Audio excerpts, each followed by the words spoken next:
दोस्तों, क्या रॉकी भाई कभी मैदान छोड़ते हैं? जब पूरी दुनिया 19 मार्च का इंतजार कर रही थी, तब एक ऐसी खबर आई जिसने पूरे इंडियन सिनेमा को हिलाकर रख दिया। टॉक्सिक, यश का वो ड्रीम प्रोजेक्ट जो बॉक्स ऑफिस पर आग लगाने वाला था, अब वो पोस्टपोन हो चुका है। जी हाँ, लेकिन रुकिए, क्या ये सिर्फ डिले है या फिर ये कोई स्ट्रैटेजी है? लोग कह रहे हैं कि यश डर गए रणवीर सिंह की धुरंधर से। कुछ लोग कह रहे हैं कि ये मिडिल ईस्ट में जो जंग चल रही है ये उसके पीछे जिम्मेदार है।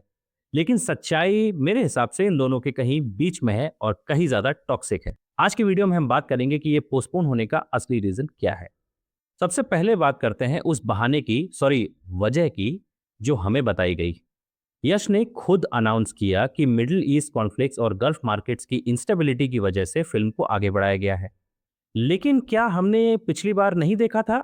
केजीएफ चैप्टर 2 ने इसी मिडिल ईस्ट से रिकॉर्ड ब्रेकिंग कमाई की थी। तो अब अचानक से ये डर कैसा? क्रिटिक्स का मानना है कि ये सिर्फ एक पॉलिटिकल शील्ड है, असली वजह छुपाने के लिए। असली वजह है बिजनेस मैथमेटिक्स। सिनेमा इमोशन से नहीं, एक्सेल शीट से चलता है। अगर मिडिल ईस्ट में स्क्रीन्स नहीं मिलती या डिस्ट्रीब्यूटर्स डरे होते तो फिल्म का 20 से 25% रेवेन्यू खतरे में पड़ जाता। और यश जैसा सुपरस्टार रिस्क नहीं, सर्टेनिटी पर खेलता है। अब आते हैं असली विलेन पर, रणवीर सिंह की धुरंधर 2। दोस्तों, ये क्लैश कोई आम क्लैश नहीं था। धुरंधर पार्ट 1 ने वर्ल्ड वाइड 1300 करोड़ का बिजनेस करके एक बेंचमार्क सेट किया था। जब दो टाइटन्स टकराते हैं तो नुकसान हमेशा स्क्रीन एलोकेशन का ही होता है।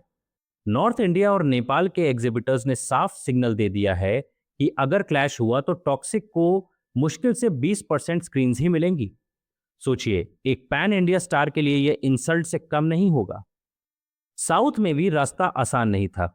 धुरंधर 1 के हिंदी वर्जन ने तेलुगु स्टेट्स में इतना कमाल किया कि वहां के डिस्ट्रीब्यूटर्स ने इसको 50-50 शेयर की डिमांड की है। यश का विजन है ग्लोबल सिनेमा। उन्होंने टॉक्सिक को कन्नड़ और इंग्लिश में एक साथ शूट किया था। जब आप वर्ल्ड स्टेज पे जा रहे हो तो आप लेसर स्क्रीन के साथ स्टार्ट नहीं कर सकते। ये सरेंडर नहीं, ये एक बेहतर मौके की तलाश है, मेरे ख्याल से। डेटा झूठ नहीं बोलता दोस्तों। यूएसए की एडवांस बुकिंग्स ने एक बहुत बड़ा रेड फ्लैग मिला था। धुरंधर 2 की हवा ऐसी थी कि टॉक्सिक की प्री सेल्स उसके 10% भी नहीं पहुंच पा रही थी। ऑडियंस का परसेप्शन था कि टॉक्सिक रेस में पीछे है। और ऊपर से वो गाना तबाही। फैंस को उम्मीद थी कि रॉकी भाई का नया अवतार दिखेगा, लेकिन मिला सिर्फ एक ऑडियो ट्रैक। विजुअल्स क्यों नहीं दिखाए गए? क्या वीएफएक्स अभी भी कहीं बचा है, या फिर मेकर्स को लगा कि बिना विजुअल्स के हाइप क्रिएट नहीं हो रहा है? जब आपका प्रोडक्ट रेडी ना हो और सामने वाला वॉर मशीन फुल स्पीड में हो, मेरा मतलब है धुरंधर से, तो थोड़ा रुक जाने में ही समझदारी है। केवीएन प्रोडक्शंस के लिए भी मुश्किलें कम नहीं थीं। उनकी थलपति विजय वाली फिल्म जन नागयन पहले ही लीगल पंगे में फंसी हुई है। ऐसे में एक और फ्लॉप या एवरेज उनका करियर डुबा सकती है। अब नया सवाल, 4 जून 2026, क्या ये डेट सेफ है? मेकर्स ने अप्रैल और मई की खाली विंडोज छोड़ी है, जो बहुत बड़ा सवाल खड़ा करते हैं। 4 जून के ठीक 8 दिन बाद आ रही है रजनीकांत की जेलर 2, जो कि है जून 12 को। अगर ये क्लैश हुआ तो फिर वही कहानी रिपीट होगी। ऊपर से रूमर्स हैं कि जेलर 2 में शाहरुख खान का कैमियो हो सकता है। क्या यश फिर से वही गलती कर रहे हैं जो उन्होंने सलार वर्सेस दुनकी के वक्त की थी? हालांकि इनसाइडर खबर यह है कि जेलर 2 अगस्त तक सरक सकती है। अगर ऐसा हुआ तो जून का पूरा महीना सिर्फ और सिर्फ टॉक्सिक को मिलेगा। अब सवाल है, तो क्या हम निराश हों? बिल्कुल नहीं। प्रोड्यूसर क्लेम कर रहे हैं कि फिल्म ने रिलीज से पहले ही 600 करोड़ टेबल पर कमा ली है। इसका मतलब है कि क्वालिटी पर कोई कॉम्प्रोमाइज नहीं होगा। यश ने फैन से वादा किया है कि दिवाली 2026 तक वो एक ऐसा न्यूक्लियर बॉम्ब फोड़ेंगे जो हेटर्स की बोलती बंद कर देगा। क्या वो केजीएफ 3 की अनाउंसमेंट होगी? यश ने पीछे हटकर डर नहीं दिखाया, बल्कि ये दिखाया कि उन्हें अपनी स्टार पावर की कदर है। वो चिल्लर के लिए नहीं, रिकॉर्ड के लिए खेलते हैं। आपका क्या सोचना है इस बारे में? क्या टॉक्सिक को 19 मार्च को ही आना चाहिए था? क्या यश ने सही किया? कमेंट में अपनी राय जरूर बताइए। मैं समझ सकता हूँ कि फैंस निराश होंगे कि रॉकी भाई की वो जो इमेज है कि पीछे नहीं हटते, और एक शेर की जो उनकी इमेज है, और जिस तरह से इस मूवी का हाइप क्रिएट किया गया था, पीछे हटना कहीं ना कहीं एक निराशा की बात है।